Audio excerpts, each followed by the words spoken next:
नमस्कार। आज मैं एक हाथ के द्वारा आपको बताने जा रहा हूँ कि यदि आपके हाथ के अंदर यह स्थिति बनी हुई है तो निश्चित रूप से आपकी हस्तरेखा बताती है कि आपका कुंडली में भी शुक्र अस्त हो सकता है। यहाँ पर आपको मैं जानकारी विशेष रूप से समय समय पर देता हूँ। आप मेरे चैनल को सब्सक्राइब कर लीजिए जिससे आपको लेटेस्ट जानकारी मिल सके। तो मैं बता रहा हूँ कि हाथ में शुक्र अस्त को किस तरीके से जाना जा सकता है और उस शुक्र अस्त के क्या क्या उपाय करें आप, जो आपके जीवन के अंदर आपकी स्थितियाँ कम से कम व्यापार से संबंधित, स्त्री सुख से संबंधित या धन से संबंधित मजबूत बन जाए। तो यदि आप देखेंगे तो इसके 3-4 प्रारूप होते हैं जिनके द्वारा हम जान पाते हैं। सबसे पहले जाना जाता है अंगूठा। अंगूठे के बारे में यदि आपकी बृहस्पति की उंगली के यहाँ पर तृतीय पर्व तक अगर आपके अंगूठे की लंबाई नहीं जा रही है तो निश्चित रूप से मैं कह सकता हूँ यहाँ मध्य तक जानी चाहिए। नहीं पहुँच रही है तो ये आपके लिए एक घोषणा है कि आपका शुक्र अस्त है। और यदि आपका शुक्र अस्त है तो मैं बता रहा हूँ कि आपको धन संबंधी, व्यापार संबंधी, स्त्री सुख संबंधी समस्या आएंगी।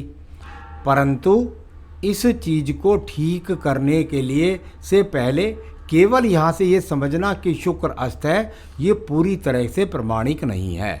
यहाँ से आप 60% जान सकते हैं कि आपका शुक्र अस्त चल रहा है और आपके जीवन में ये तीनों समस्याएं आ रही हैं। कहाँ कहाँ से जानेंगे? नंबर 1, सबसे पहले छोटी उंगली को देखिएगा। अगर आपकी छोटी उंगली आपके जीवन में यहाँ पर इस प्रकार से भी बनी है तो निश्चित रूप से ये आपके लिए उद्घोषणा हो गई कि आपको 70% शुक्र आपका अस्त हो गया। यानी एक दूसरा सिंबल मिला जो शुक्र अस्त आपके जीवन में कर रहा है, यानी सूर्य की उंगली के प्रथम पर्व तक नहीं जा रहा। इसके बाद में आपका एक भौतिक सुख संसाधन का पर्व। देखिए, हर पर्व अलग होता है और उसके फल अलग होते हैं। मैं बड़ी प्रामाणिकता से शोध करने के बाद ये बातें कहता हूँ और यदि मैं इसको कह रहा हूँ तो यहाँ पर ये भौतिक सुख संसाधन का पर्व होता है।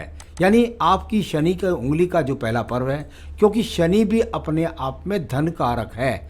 अगर बुद्धि की बात कर रहा हूँ तो निश्चित बात है, मैंने छोटी उंगली को बताया, भाई बुद्धि सही नहीं, धन सही नहीं और लक्ष्मी की कृपा नहीं, तीनों चीज़ जब अस्त हो जाएंगी तो व्यक्ति के जीवन के अंदर निश्चित रूप से आपके पास धन के आगमन की कमी हो जाएगी।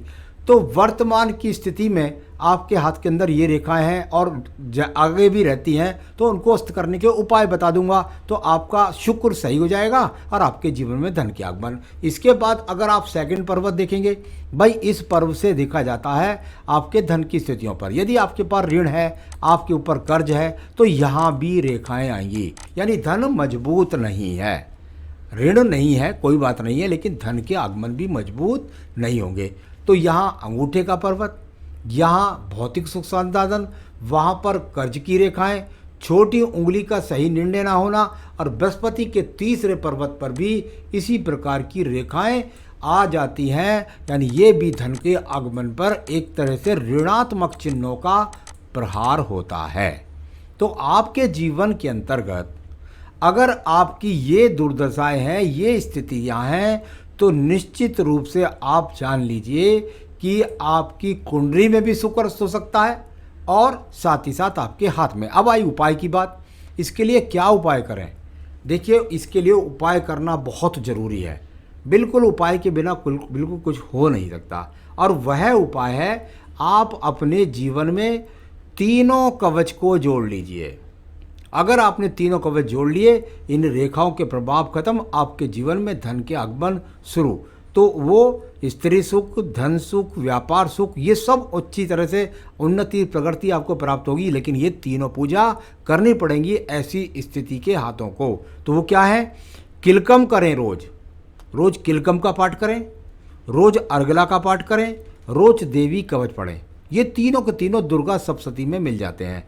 किलकम पढ़ें, अर्गला पढ़ें, देवी कवच पढ़ें, तो यहाँ शुक्र की स्थितियों को आप ठीक कर पाएंगे और अपने जीवन के अंदर आप उन्नति, तरक्की, प्रगति, प्रमोशन, स्त्री सुख, व्यापार सुख सब की आपके पास भरपूर मात्रा में मिल जाएगी। करें, सुखी रहें।